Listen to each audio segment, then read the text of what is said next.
So if the job market is actually as strong as and resilient as Jerome Powell told us just a few days ago that it is, then why is it, answer this question for me, that 6 million student loan borrowers are about to have their wages garnished and their income slashed? A story out of Zero Hedge today, I did a video on this, I think 3 or 4 weeks ago, where I talked about the fact that the impact of the defaulted student loans, what impact it would have on these people's credit, and how that would reduce the velocity of money coming into the economy from these students that were not making their payments on time, and we're going to suffer a major economic disaster through this student loan debacle. So this story today, the Wall Street Journal reports nearly 2 million student loan borrowers are at risk of docked pay this summer.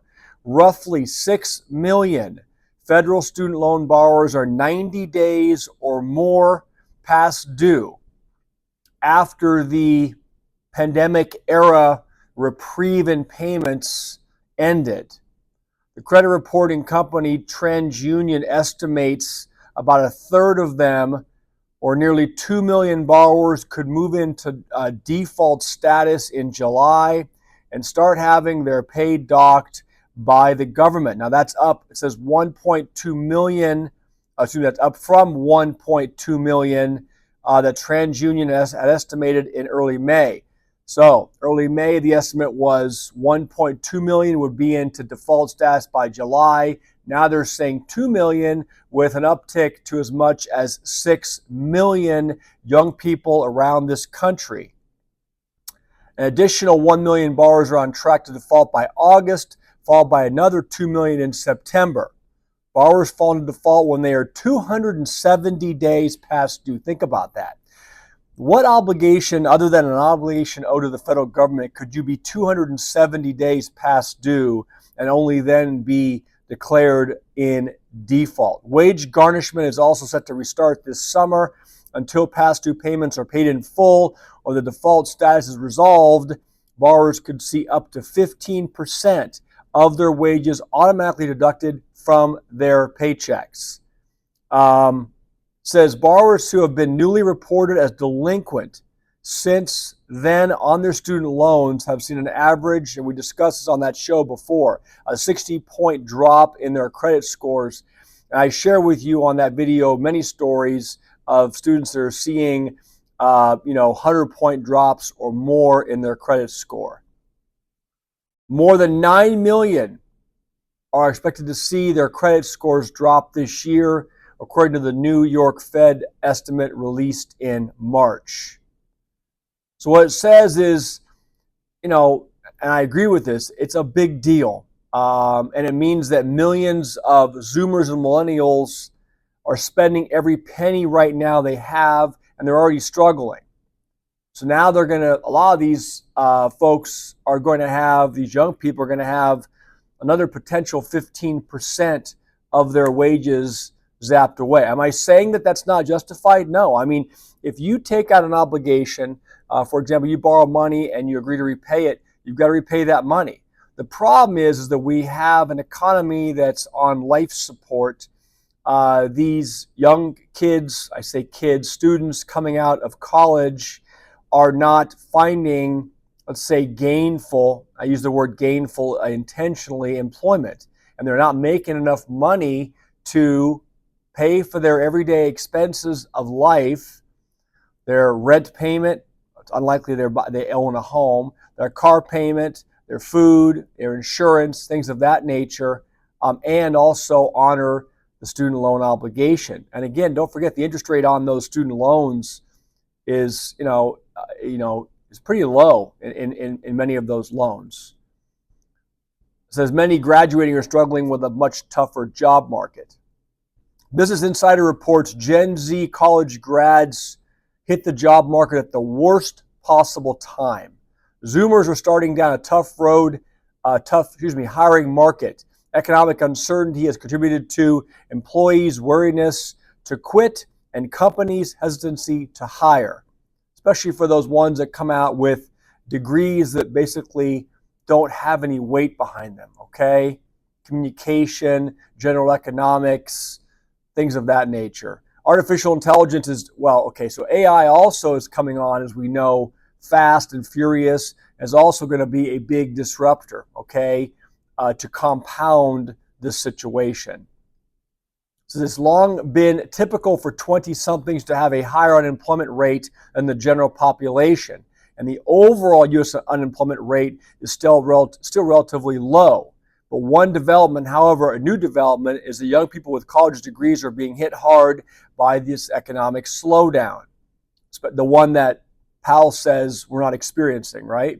Especially if they're hoping to land a role in traditionally white-collar fields. Many Gen Zers are losing faith in the return on investment of higher education and are turning toward blue-collar opportunities. And we've talked about also the fact that smaller and mid-sized companies right now are simply not hiring. Gusto, a payroll and benefits platform for small and medium-sized businesses, found the rate of primarily white-collar hires aged 20 to 24 at small and mid-sized employers has fallen from pre-pandemic levels, declining from 9.4% in May of 2019 to 2.7% this past March. It says even if new graduates have a job, they may be working a role that doesn't typically require a college degree. The share of 20-somethings who have jobs they've overeducated for is rising in 2025, and it coincides, it says, with the generation's pivot towards skilled trade roles such as electricians or plumbers. And it says, okay, Fed Powell says the labor market is healthy. You hear that a lot now, which is, what is this return on investment? Does it make sense to go to higher education and go into debt to do so, okay, and then come out, you're already several years behind those that went to a trade school? As a higher educated person through graduate school, it's tough for me to argue that education is not the way to go. But again, I come from, a different generation. And I am, let's say, increasingly seeing the wisdom in looking at other alternatives, okay? Some of these young people that come out, they have a business idea, they start a business, and they go for it, doing it the right way, minimizing risk, and they end up way ahead, let's say, of their peers. So I don't want to go too long today. Yeah, it's kind of a depressing topic, but this is, also less revenue, less money that's going to be going into the economy, okay? These people, if they're fighting off wage garnishments, just trying to survive, are not going to be out spending money, buying new homes, buying new cars, spending money in the economy, right? And this is supposed to be the generation or generations that are up and coming and replacing the retirees for this purpose, to kind of keep the economy going.